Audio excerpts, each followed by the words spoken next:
Welcome to the Low Carb MD podcast. No one is beyond help. No one is beyond hope. Nothing said on the Low Carb MD podcast is medical advice. Please consult your own doctor before making any lifestyle changes.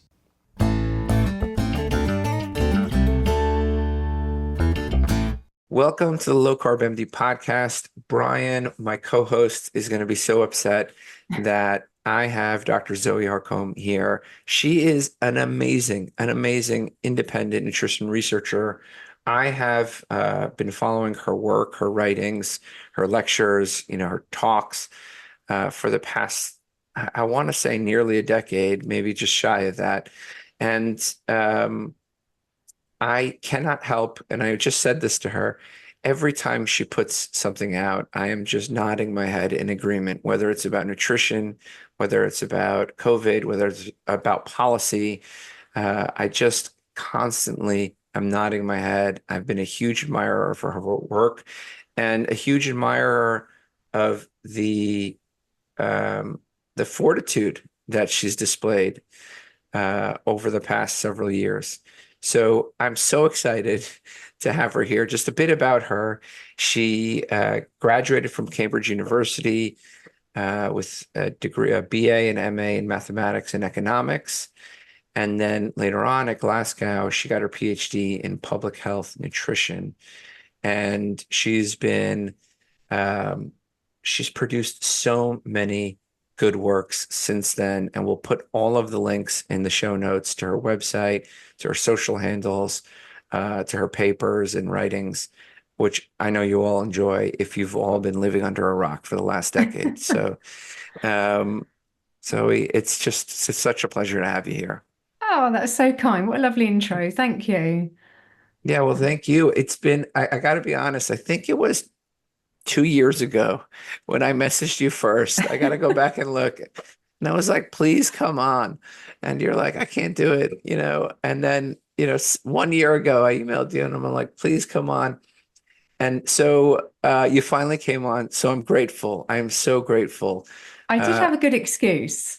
You certainly did. I was suing the largest newspaper group in the world, so which I know we're not going to talk about, but I was in the trial this time 2 years ago, and the verdict came out this time 1 year ago, and it's still not completely over, but we won. That's the long and the short of it. So that's it. That's all we need to say, I think.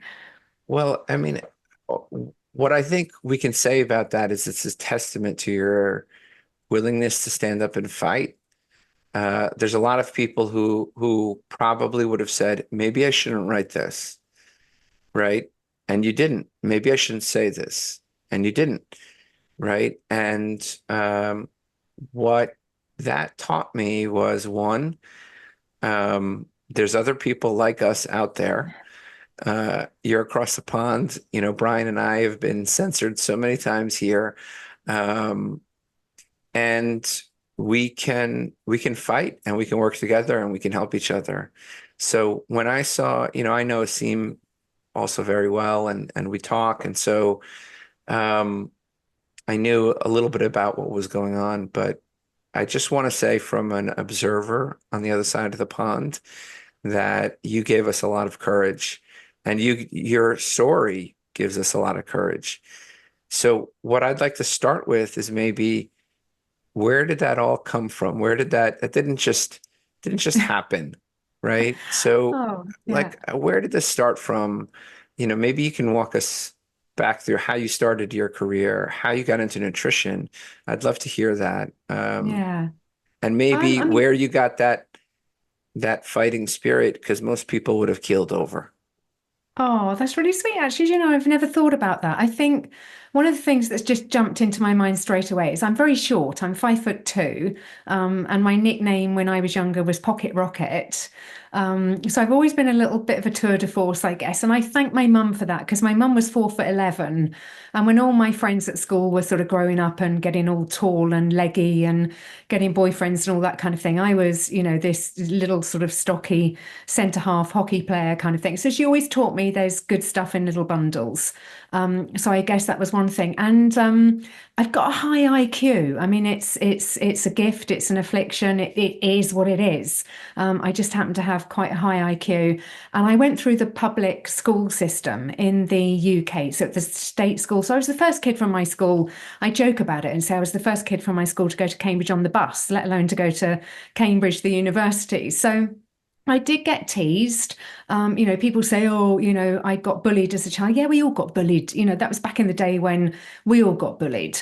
So yeah, you can call it bullying if you want. I would just call it people picking you out for being different or something. So I tried to turn that to an advantage. So even by about sort of 16, I'd be trying to help friends get through their maths A level or whatever. What are you trying to achieve here? I need a C to go to this university. So I tried to help them. So I tried to sort of turn it into, don't pick on me because I'm different. Like, I can be of help to you. Don't be mean to me. Let's be friends here. So I guess I've had that kind of mentality going through, like, be nice to me or let me help you, and things can go just fine. But if you mess with me, my mum's spirit comes out. The 4'11", we're both really good hockey players. She was even better than I was. The spirit comes out and it's like, don't mess with me, because if you mess with me, you've underestimated me and I don't like that. So I will stand up for myself.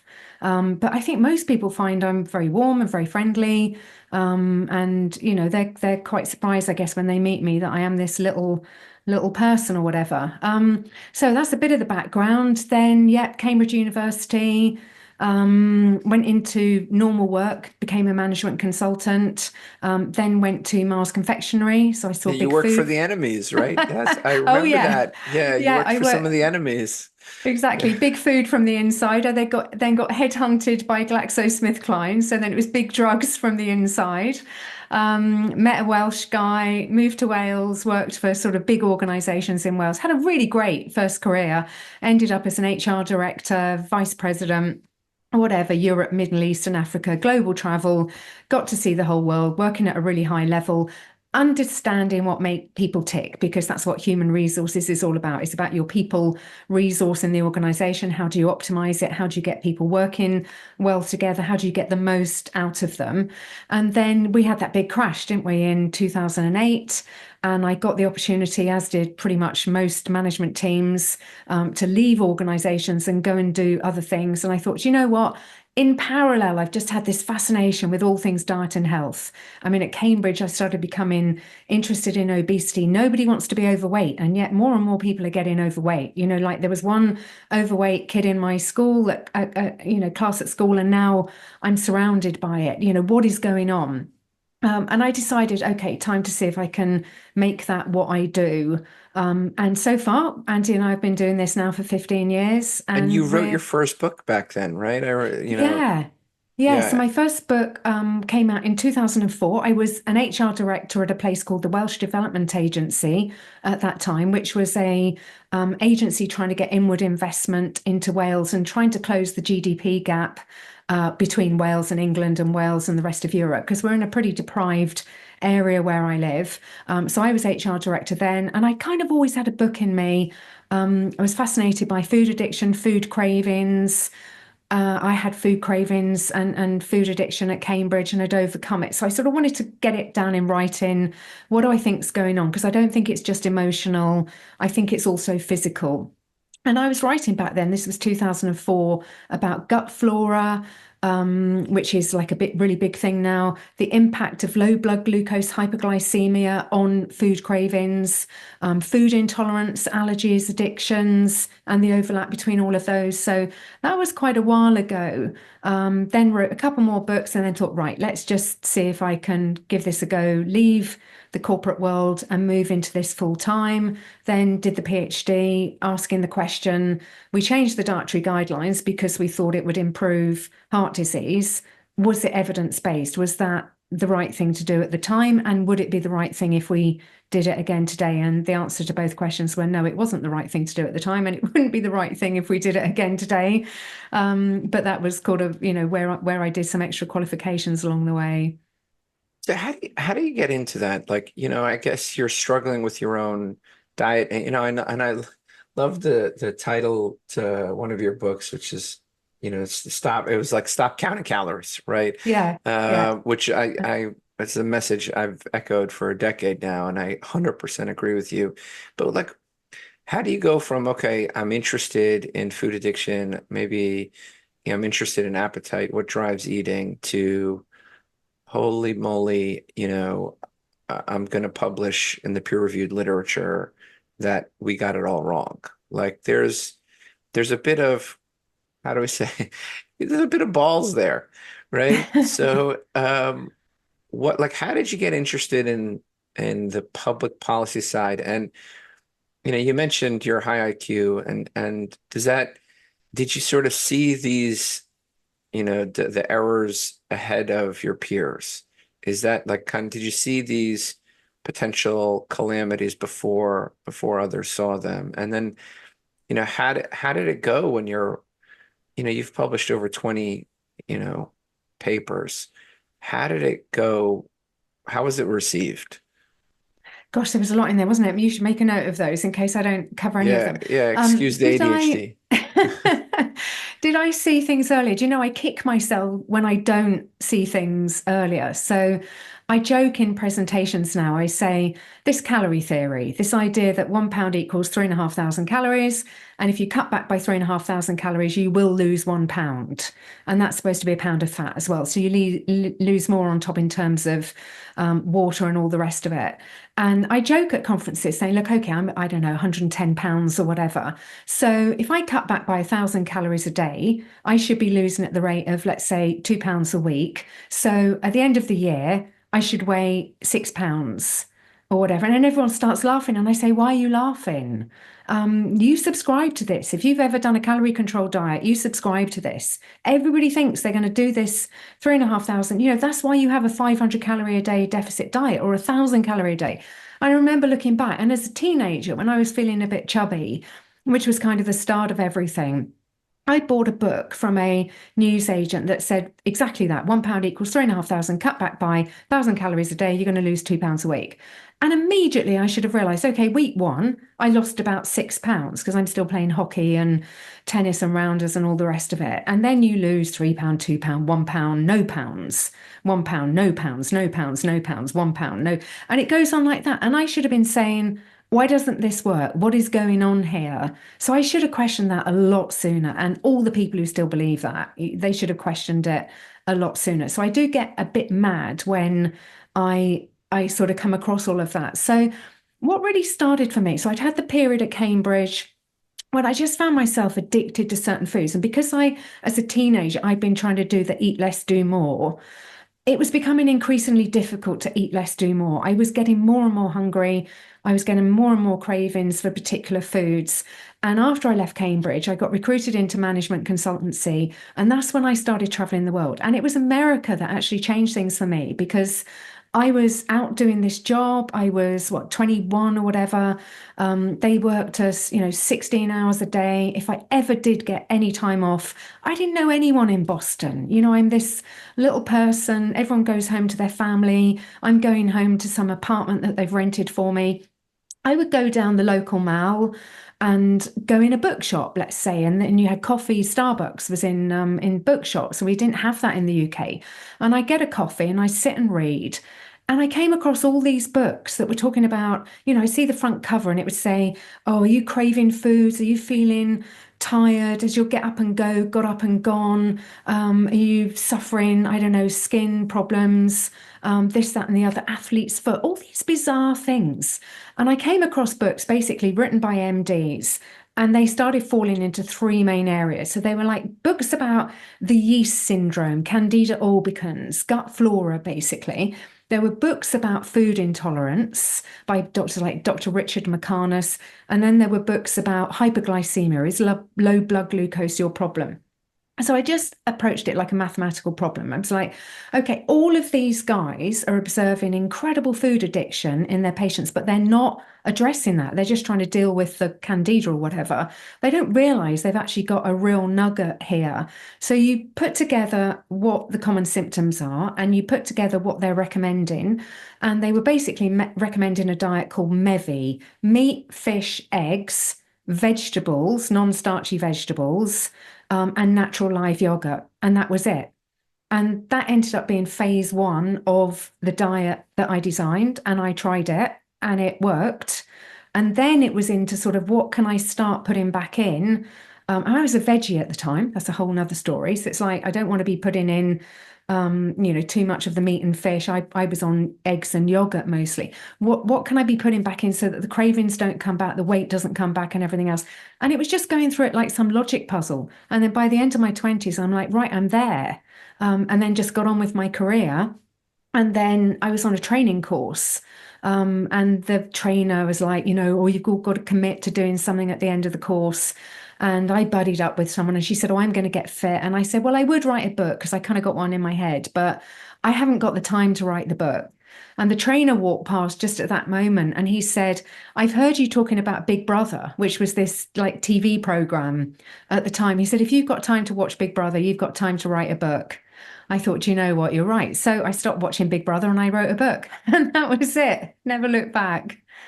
And you've worked on so many papers with James D. Nicolantonio, with Tim Noakes, with Dave Diamond, and you've sort of tackled this nutrition, the issues of nutrition that I think we both see, the overfocus on cholesterol.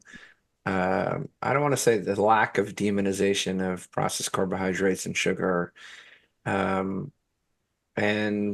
the overall sort of protein deficiency and healthy fat deficiency in our population. But these are not points that are accepted, and so I'm looking through sort of your list of publications, and like my jaw is dropping further and further, because we have flooded the literature in the past 10 years, and yet there's no sort of governmental change, right? So I'm curious, like, you've been in this space, you've been critical of public policy, not just on nutrition, maybe we can touch on COVID policy at some point, but, how long do you think it'll take to get sort of governmental inertia and institutional inertia? In the UK, I know the PHC has worked hard for the past, almost 10 a years. decade, right? Yeah. And in the UK, in the US, we're 5 years in with the SMHP. We're starting to put out our guidelines. How long do you think it'll take? I mean, you've been lecturing for 10 years, right? So how long do you think it'll take to get, sort of governmental and institutional inertia, or should we even care? Should we even care? No, that's a really good question, actually. So I know Nina really well, Nina Teicholz, really dear friend of ours. Nina and I have this debate because, of course, Nina has devoted a lot of her energy to trying to get the dietary guidelines changed. And we have this debate. I don't want to be pessimistic. I'm thinking this is realistic. I don't think they're going to change. I really don't think they're going to change. And it's because the vested interests are too strong. And if anything, they've got stronger. So right since the beginning, the vested interests have been in the fake food companies because they don't want us eating meat and dairy and eggs because those come from farms. They're healthy for us, so it's not very good for the drug companies either. There's not a great margin if you make a really quality steak, and particularly in the UK where all of our stuff is just out on the land, grass-fed. There's not a lot of margin. There's not a lot of markup, so you can't put it in a packet and sell it in the supermarket in the way that you could a lasagna or a ready meal or something like that. The vested interests have compounded because on top of all the nutrition vested interests and the fake food, you've now got this whole sort of climate thing going on. So not only are we told now we can't eat cows because they want us eating carbohydrates and ready meals instead, base your meals on starchy foods. We're told that we shouldn't even have these ruminants. How they're going to end up with topsoil, I don't know, if they take the ruminants away. But we can't even have the ruminants because, you don't even know whether to laugh or cry. They're going to burp. And, that's going to destroy the planet kind of thing. And, I think it was Brian Sanders actually who put out a picture saying, okay, here's some cows in a field and here's a bunch of factories. And how the hell did they ever convince us that the cows are the problem? Because surely it's the factory. So the vested interests have got worse. That's one reason they're not going to change. Second reason is, who is going to be that person who stands up to say, do you know what? We got it all wrong. We should never have introduced those low-fat guidelines.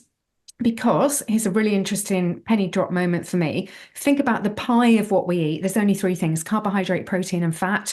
Protein just tends to be about 15% in any natural diet. That's just a factoid. I can find you or show you the references if you want that. So the minute you say thou shalt have no more than 30% of one's calories in the form of fat, you've immediately said that 55% minimum has to be carbohydrate. So automatically the low fat guidelines were high carbohydrate guidelines. For somebody to come out and say, guys, we got that wrong, you've got, I don't know how many million Americans, New Zealanders, Australians, Brits, Europeans who come out and say, hang on, are you telling me now you've given me obesity and diabetes?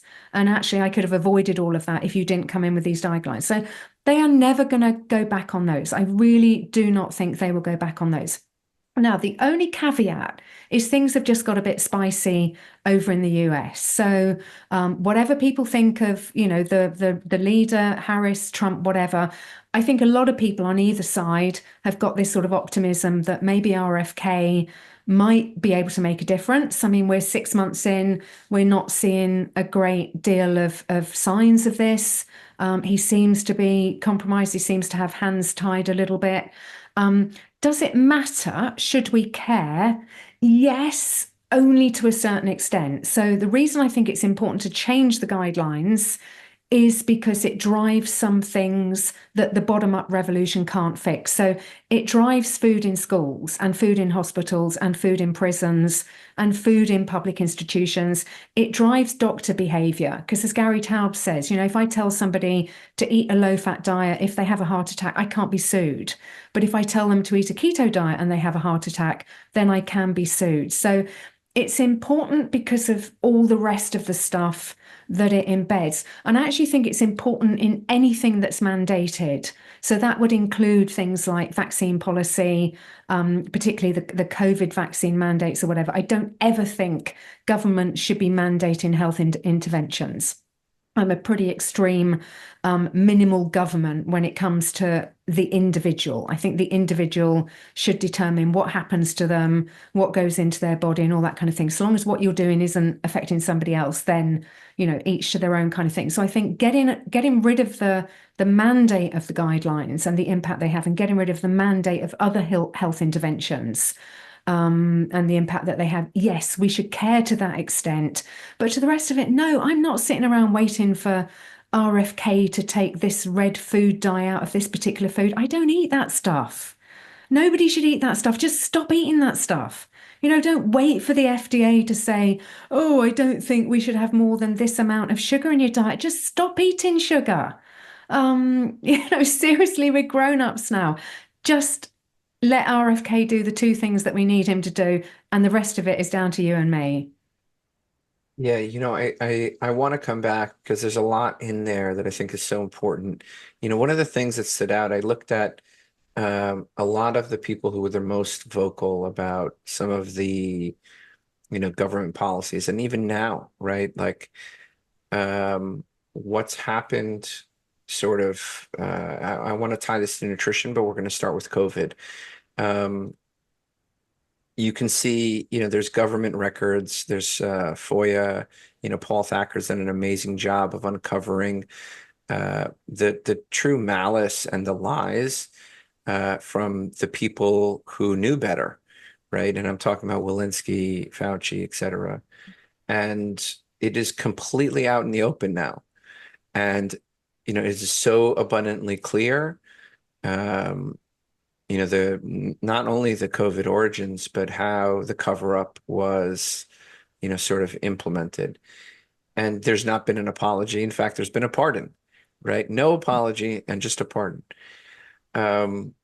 So, and there's, the interests are embedded there, right? And most people don't understand those interests and how they could, and, most people don't understand institutional capture, period, right? But it's very clear that there was a lot of wrongs, right? There was a lot of civil rights issues that happened during this time. A lot of people are angry. So with so many people angry and with so much evidence of wrongdoing and sort of malfeasance, nobody being brought to justice, I think, really is uh, is what motivates me to keep going, right? It's what motivates me to keep going. And when you look back at nutrition policy, right, it's even more complicated, right? It's even less clear, right? You and I see it, but for the average person out there, they don't get it. They don't get the processed food companies, how they make money. They don't understand the sort of religious undertones for meat abstention. They don't understand how climate is being used, and why it's being used. It's a very difficult picture to paint for the average person, in my opinion. Like, it's really hard to follow. But I know when you're talking about it, like, I'm nodding with everything. When you speak, I know exactly what you're saying. When you write about Eat Lancet, like, and I don't know how you got into the Lancet with that paper, way back when. Like, I don't know how they let you in the door, but 2019, yeah, I think yeah, that yeah, was, but they yeah. let you in the door and you just went after the belly of the beast. But so people like you, me, and Nina, we're connecting the dots in the same way. We see the problems in the same way. How do we explain this to the layperson out there? And you've done that so well. The way you communicate, the way you write, it breaks things down and it makes these really, really hard, sort of interconnected, um, issues, it breaks it down. But how do we reach, how do I explain this to my 13-year-old son who's like, Dad, my health teacher said something different than you say, and he said it in an endearing way, not in a challenging way. But how do we win the hearts and minds out there? How do we make this really complex problem that takes a high IQ to understand and make it simple and digestible? How do you think, I'm just curious. Sorry to throw you a hard one, Yeah, but no, no, I'm no. There curious was how a lot in you, there, wasn't it? Yeah. yeah. I mean, just before I lose this point, I self-censored a lot during COVID. Before Elon took over X, Twitter, I got to know the things that I was seeing people around me being cancelled for, and I didn't like it, but I thought I'm better staying on Twitter and not losing my account than I am going exactly where I want to go. So there was a time, and it was only 2 or 3 years ago, if I'd have said that there are two sexes, there's men and women, boys and girls, male, female, I would have been taken off Twitter. That was an unacceptable opinion to hold, and it beggars belief. And if I'd have said they weren't actually vaccines, the COVID injections, they were gene therapies, and here's a guy from Bayer, the CEO of Bayer, explaining that they're gene therapies, but if we'd have called them gene therapies, 97% of people would have refused them. So I had to self-censor during that period of time. I'm okay with the fact that there have been no public hangings, because I'm okay with the fact that people hold on to this anger, because anger is a very motivating emotion. And what we need to make sure is that COVID can never happen again. And I mean, pretty much the response to COVID. I mean, COVID, to all intents and purposes, was a cold. That's what a coronavirus is. It was a flu. I've not met anyone who died with COVID, let alone from it. I've not met anyone hospitalized. I've not met anyone, if people say, oh, I think I had COVID. Oh, how do you know? Well, I took a test. Were you feeling ill? Well, no, not really. I'm like, have you ever had flu? Yeah. How bad was that? Oh, way worse than COVID. I mean, whatever. There are even people who don't even think it was a thing. It was a psychop. There are extreme opinions out on COVID. And I'm like, yeah, whatever your opinion, I really don't mind. I just never want that to happen again. Not in my lifetime, children's lifetime, grandchildren's lifetime. That was a really bad period of our history. So if we stay angry, that's okay with me. And then the other thing that you raised of sort of how do we get it across to But lay it happens again and again, right? First nutrition, right? Then, yeah, sort of the the sort of technology military complex spying, like, I mean, yeah, there's just countless, like the you know the mandates, right? It's going to be climate next, or maybe some war next, right? It'll be AI next, right? So Yeah. how do we like, you know, so I like your idea, like let the public hold on to that anger, right? Because the anger motivates me, right? That's one of the reasons I'm angry. I saw my parents suffer. I saw my family suffer with health issues, unnecessary. And I saw doctors and nutritionists and health coaches just shame them the entire way, right? Without actually helping them with solid advice and thoughtfulness. So that anger motivates me to this day. So I love that. Sorry, I didn't mean to interrupt. Um, but sorry, I think no, continue. it's a really important point because we haven't spoken before, so I'm discovering how awake you are during this conversation, and that's a sort of phrase that you use talking to people, and you go to a dinner party or something, and you're sat next to someone, and you realize you're sat next to someone who is completely and utterly asleep. Who just is in this sort of fantasy world of my government care. I saw a little meme recently that said the biggest conspiracy theory is that your government cares about you. That's the one to really worry about. And they still are in this place. Oh, my government wouldn't do that to me. My government had my best interests at heart. Yeah, your government wanted to put a gene therapy into you and not let you leave the house for more than an hour a day and let your loved ones die alone and flood the care homes with people coming out of hospital. Yeah, your government really cares about you. So when you wake up to that, and there are varying degrees of awake, and there are still some people I'd say who, they say, well, I'm awake. I say, okay, that you're a little bit in the conspiracy theory territory, still for me there at the moment. But honestly, it's a really broad spectrum. And I just say, guys, open your mind up, talk to people out there. I really don't care what the topic is, but start listening to some podcasts where somebody really challenges your thinking. So if you start listening to a podcast and you start bristling because it's really attacking your core beliefs, then don't stop listening to the podcast. Start questioning your core beliefs. Why is it having such a visceral effect on you? We have to be open to way more things than we're open to at the moment. Why do they start these wars? I don't know any people who want to go to war. So why are the people who are supposed to work for us continually going to war? What was that thing about last week with Iran? What was Ukraine, Russia about? Just as people were starting to wake up to COVID around 2022, suddenly it's like, don't look at COVID, look over there. There's just these constant distractions, and all the time you should be saying, why is this in the news now? Why do they keep putting Meghan Markle on the front of the newspaper or whatever? That is not news. There are wars going on in parts of, the world that they don't even talk about. And they're talking about, oh, Gwyneth Paltrow's not wearing a bra today. I mean, FFS.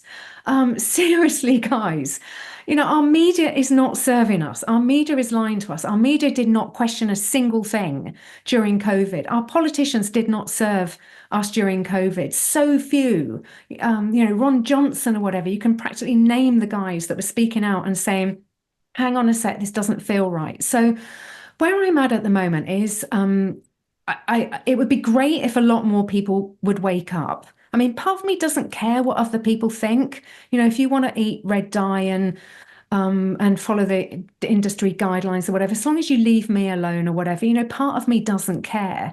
But it does matter to us that more and more people wake up, because we need to wake up to what's happening. Otherwise, more and more people will acquiesce. And before we know it, we will have digital ID, digital currency, and a social credit score, which I remember somebody saying to me about 5 years ago, this is the end game. And the first person who kind of sets it out for you, it just kind of blows your mind. And you think, no, that's crazy. But you keep it in the back of your mind. And then, we're talking about digital ID in the UK at the moment. Why? To deal with immigration. Well, why did you create the immigration? The same thing happened over in the US. Why have entire nations been flooded with people seeking so-called asylum or whatever from countries in Europe that are not even at war?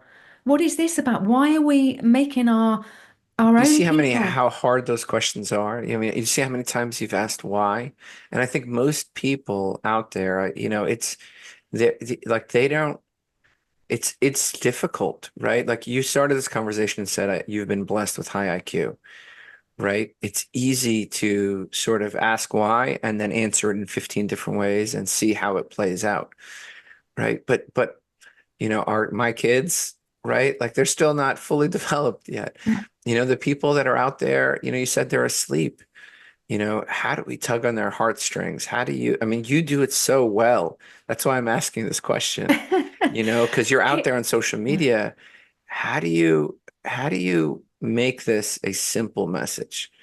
So kids are the best at asking why. In fact, it's adults that stop asking why. Kids are absolutely born to ask why. So at 3 years old, why does this do? Why does that? Why does that? Why can't I touch the stove? Why do I have to go to bed at 7:30? Why can't I watch TV all day long? I mean, why? To the point that parents are like, stop it already, enough whys. We don't ask enough whys. The education system trains out the asking why because they don't want us asking why.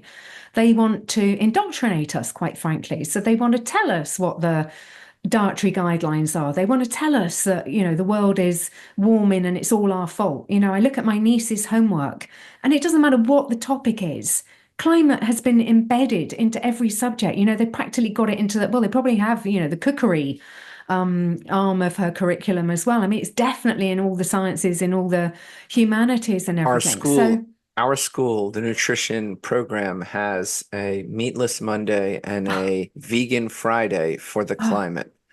So just so the kids, man, my school, my kids are awake, so they know when to bring lunch, right? that's brilliant. But uh, but it's already there, Oh, it's right? propaganda. And our children, I mean, I don't know how bad the gender thing got. I mean, I think it was very bad until the new guy came in and said, look, we're back to two sexes. Thank the Lord. If that's all he ever did, I would have to love him for that alone.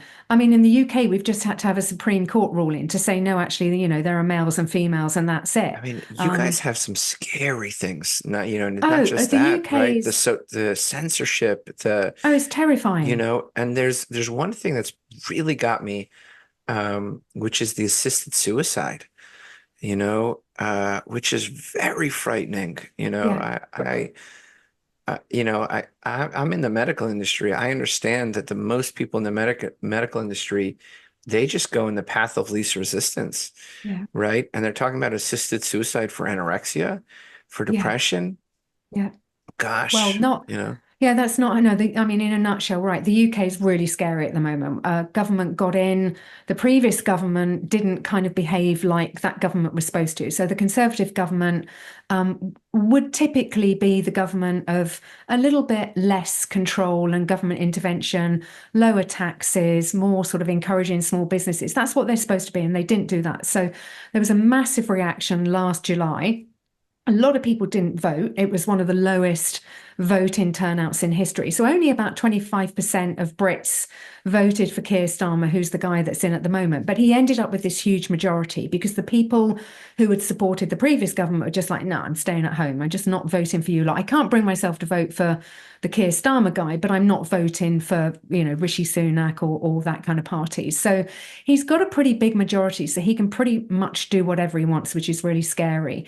And the single biggest scary issue, in my view, is this freedom of speech. So they're bringing in all kinds of policies. So they've got this sort of online harms bill. Oh, we're trying to protect the children. Well, we have a mother in jail at the moment.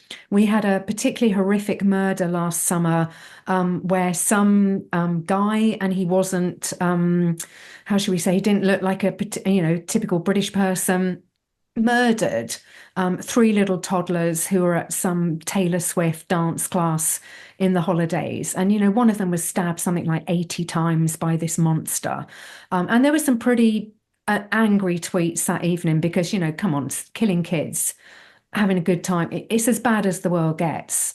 And so there was some people reacted, and this particular mum, she's also a childminder, reacted just with anger and said something like, we have so many of these people in hotels up and down the country at the moment, and they are not women and children.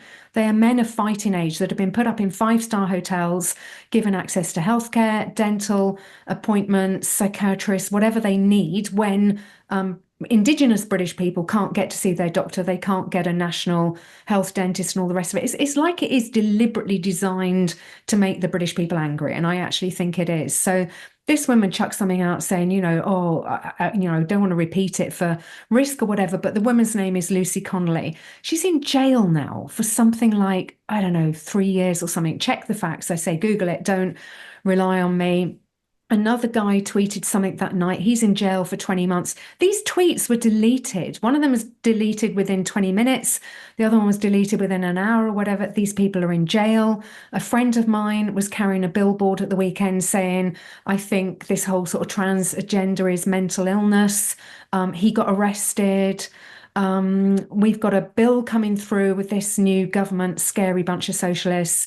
Banter in the workplace can now get you in trouble. As an HR director, former HR director, this is of great interest to me. So you tell a spicy joke at the coffee machine to Brian and sort of think, I'm being super funny, and somebody overhears it who doesn't think it's super funny, and then suddenly you're being disciplined or the company is being sued by the person who didn't think. I mean, you can't run a business anymore.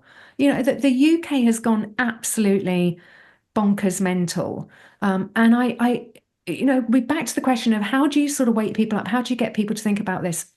One of the best questions that I've found, and people have got to show an inkling of interest, because if people are completely closed-minded, whether it's nutrition or assisted dying, we can do that in a second, whether it's any of that, if they're completely closed-minded, there's no point. But if you say something like, is there any part of you that finds any part of what's going on a little bit strange? You get them thinking. And then it's sort of like, oh yeah, okay, so what? Yeah, well, it is a bit strange that, that case happened and that woman's in jail. Or, yeah, it's a bit strange that we heard all about Iran and we were worrying about World War III and then just nothing. And this was a little bit strange. So they start thinking, and then you just sort of leave the door open just a little bit.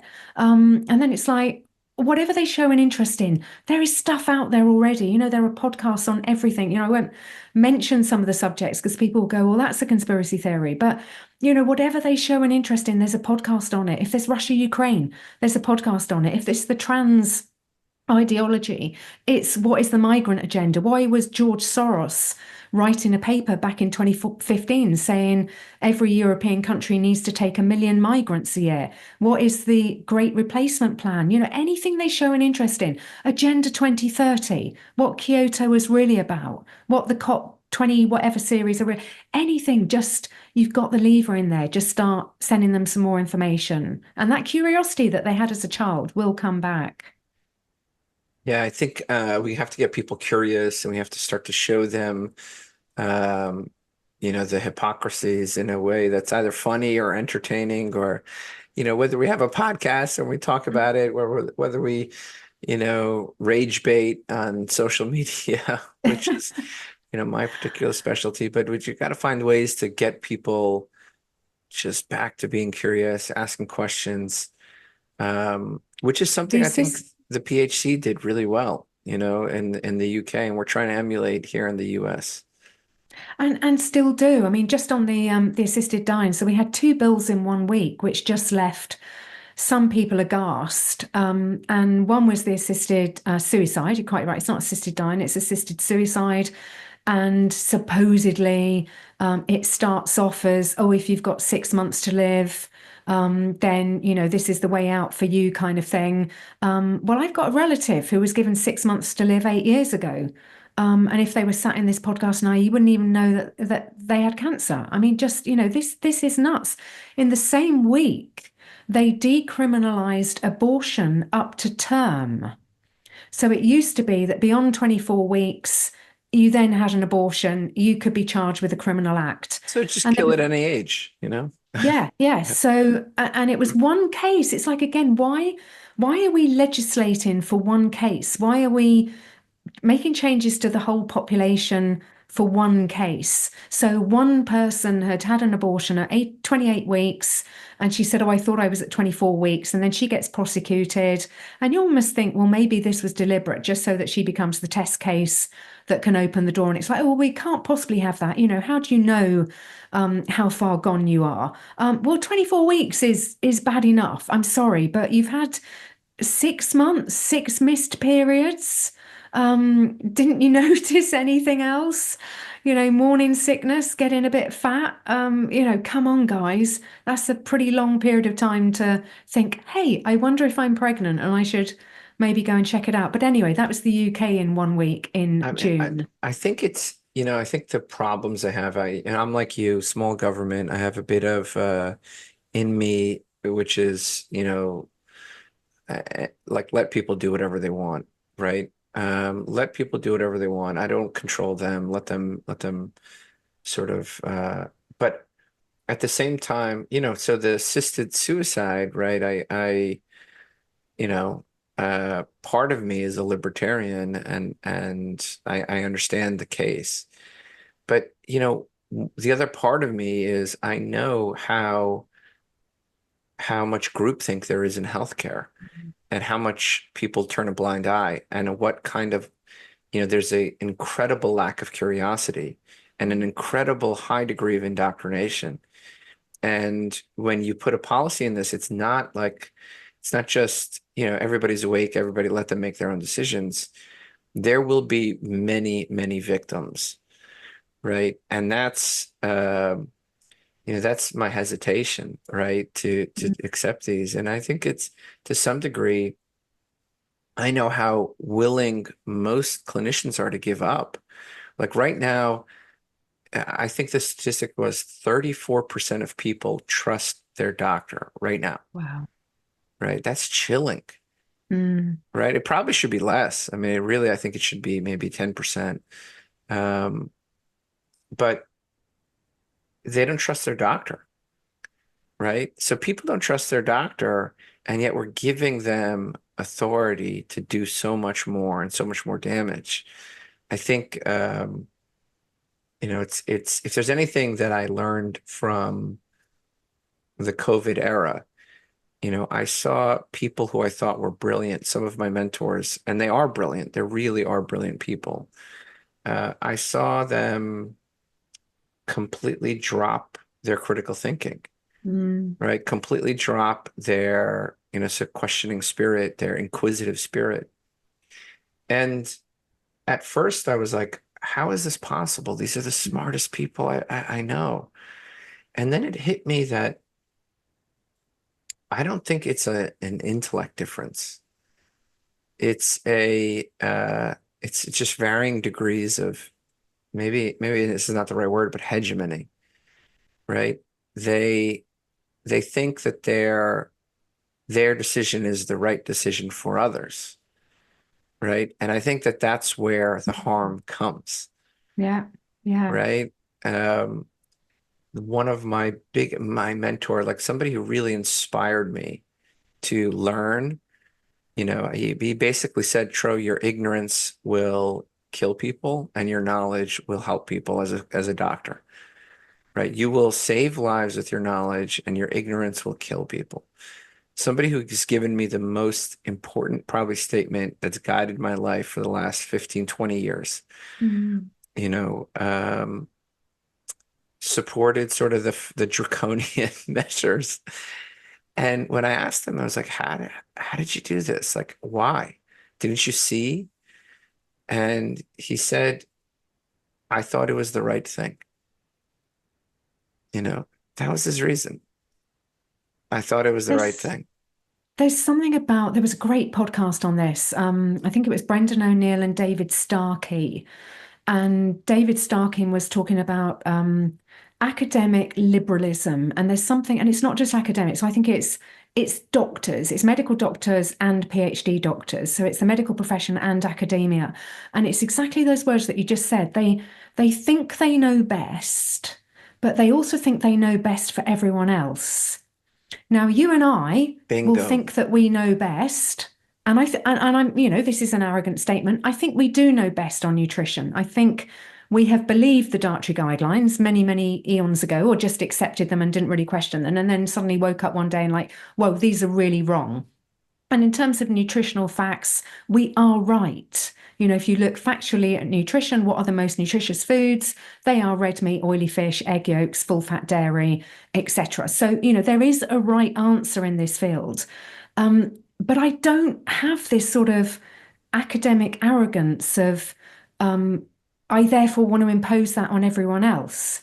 Which is why when you were sort of saying, oh, how do we get this message across? And I said, there's an area where I care, which is where it gets mandated and therefore it affects me. But there's an area where I don't care. And, if I'm sat next to someone at a dinner and I've never met them and they say, well, what do you do? And I say, well, I read and write and talk about diet and health. And, quite often they say, oh, you'll be watching what I eat then. And I'm like, I don't care what you eat. I care that you know what you should eat. But I don't then care what you eat, just have the full facts available to you and then knock yourself out, do whatever you want to do.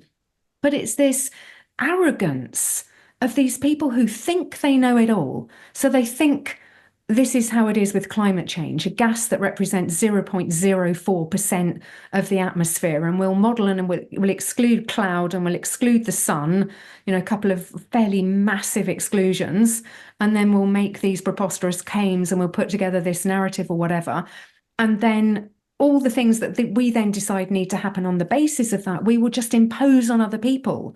And I've heard people say, oh, wouldn't it be a great idea if we could control the speed of every car, if we could control how far cars could go and all that kind of thing. We're there in the UK. They're introducing the 15-minute cities over here. In Oxford, you're getting fined if you move out of your section. If you want to go in a particular part of London, you've got to pay a different rate to go in a different part. You can't have certain vehicles going in certain places. We are being increasingly controlled by people who are trying to serve us because this arrogant elite think they know best, and what's worse, they want to impose that opinion on everyone else. And it's that second part that is so dangerous. I think I think there's a loss of humility as you gain wealth or gain education, right? There's a significant, this is the systemic problem, right? As you gain wealth and power, and as you gain information, right? As you learn more, it's easier to think that you know best. And I think it's harder at that point. It's significantly harder to respect other people, right? Respect their wishes, respect maybe their ignorances, respect their I think that's a huge systemic problem and you just described it well in the academic and sort of nutritional doctor PhD circles. And I go back, I want to tie this to the guidelines. I try to question myself. I'm like, okay, what if the guidelines were right 7 decades ago? Right? What if the guidelines, I'm like, well, let's just see, 7 decades ago, we had a much thinner population that didn't have metabolic syndrome, that didn't have obesity, that didn't have diabetes, right? At least not to the degree we have now, right? And what sort of macronutrient makeup would I wanted for that group? What would I have wanted in their diet, right? Or what, so I wonder if some of the issues we've seen, with the nutrition guidelines just becoming more egregiously wrong is due to a changing population over 7 decades. It's so clear now as a metabolically sick, obese population that carb restriction is the answer. It's very clear. But was that the answer with a thin, active, metabolically healthy population? I don't know. And I wonder if we challenge ourselves to see sort of what how could this have been right? Right. So, I'm going to ask you that question because you're a lot closer to this. How do you think, in what scenario would our current guidelines be the correct guideline? There just is none. I mean, there just is none. And it's nutritional fact. This is not us having an opinion here. I always go back to first principles with food. So I say, okay, it's enjoyable and it's sociable and all the rest of it. But can we just remember why we eat? We eat because there are essential nutrients, and essential in nutrition means something that we must consume in our diet. The body doesn't make it. The body will make cholesterol. It's not an essential nutrient. It's that important. But there are things that we got to eat. There are essential fats, and there are essential proteins, and there are vitamins and minerals. And those are the big ticket items of what we need to eat. There are no essential carbohydrates. So at no level was it logical to change the dietary guidelines. Remember that so to demonize the fat bit, to then make carbohydrate at least 55% of our diet. At no level does that make sense. And then you can look at the body in a different way and you can say, well, okay, yes, you've got the essential nutrients, but in terms of energy intake, what does the body need? So, you can look at this in a basic nutrition textbook. If you want to do cell repair, building bone density, growth, maintenance, all the rest of it, fat and protein. What's carbohydrate for? Energy. Well, fat will also give you the energy bit. So why are you eating 55% minimum of your diet in the form of carbohydrate when that isn't even going to deliver any of the things that your body wants to do? That's not going to help with the building bone density and fighting infection and maintenance and all the rest of it. I've tried to look at it in many, many different ways, and there is just absolutely no argument whatsoever for telling us to eat that amount of carbohydrate in our diet. There's actually no evidence for telling us to eat any carbohydrate in our diet, except that it's quite enjoyable and versatile.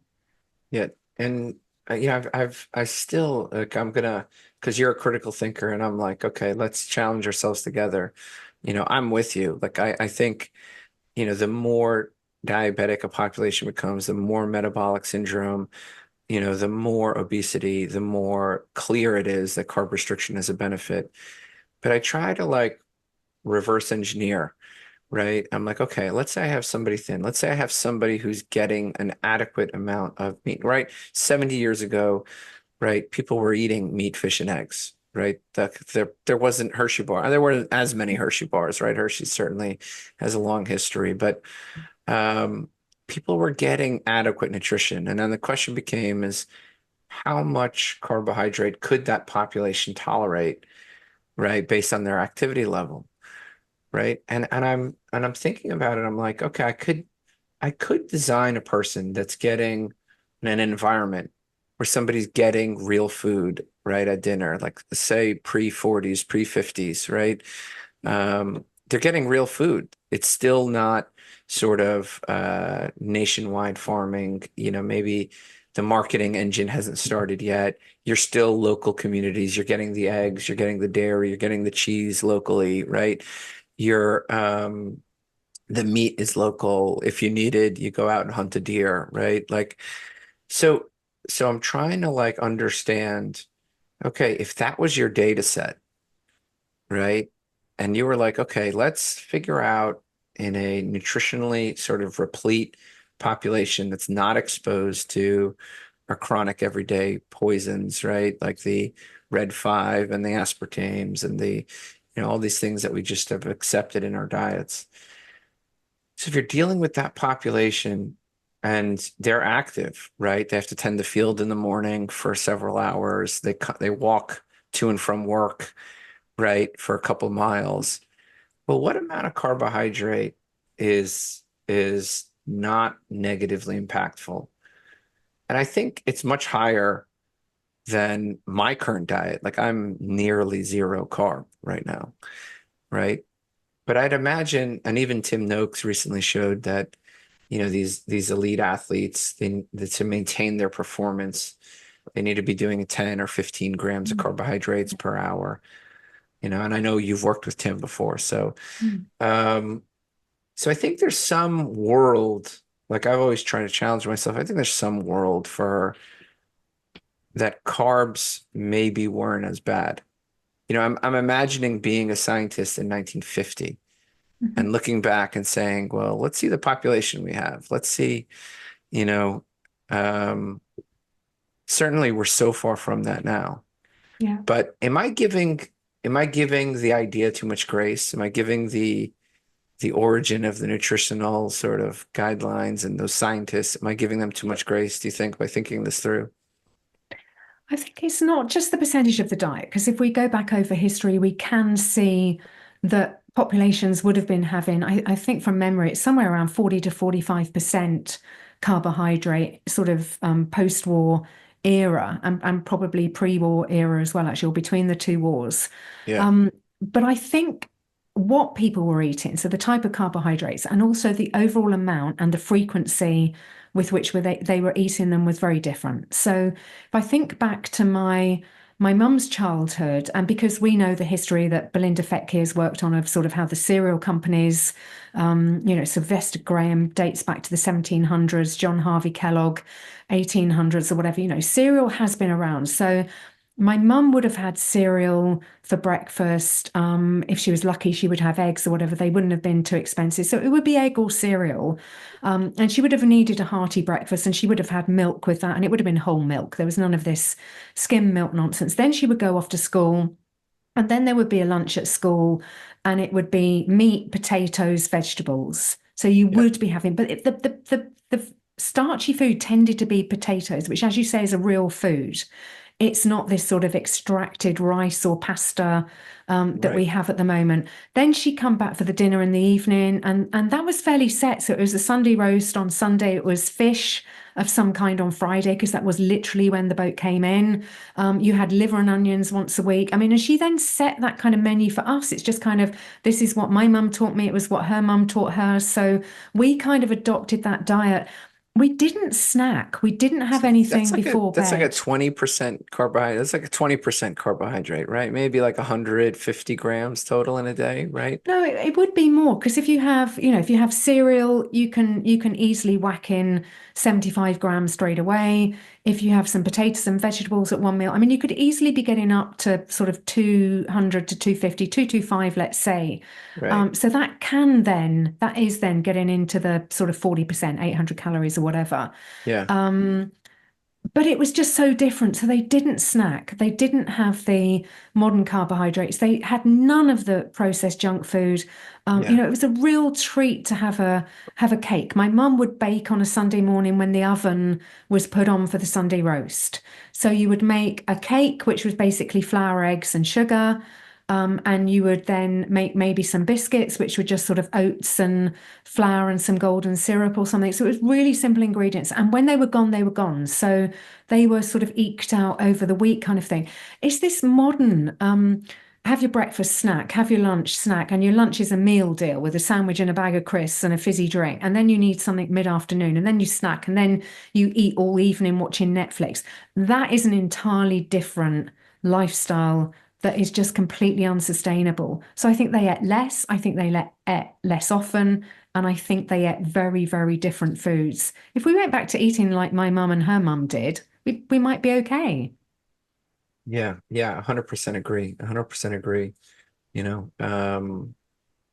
I think that we're so far from that, right? Like my kids, I wasn't exposed to any of that. I mean, I had immigrant parents, they worked, basically 1.5 jobs each.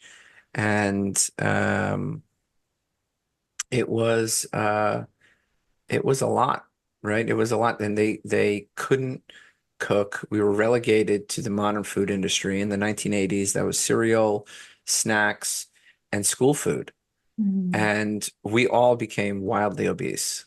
Myself, my parents, my brother, both of my brothers, and I got up to 350 pounds myself. And it took reading your work and Asim's work and Nina's work and Dr. David Unwin, who's been such an inspiration for me over the last decade.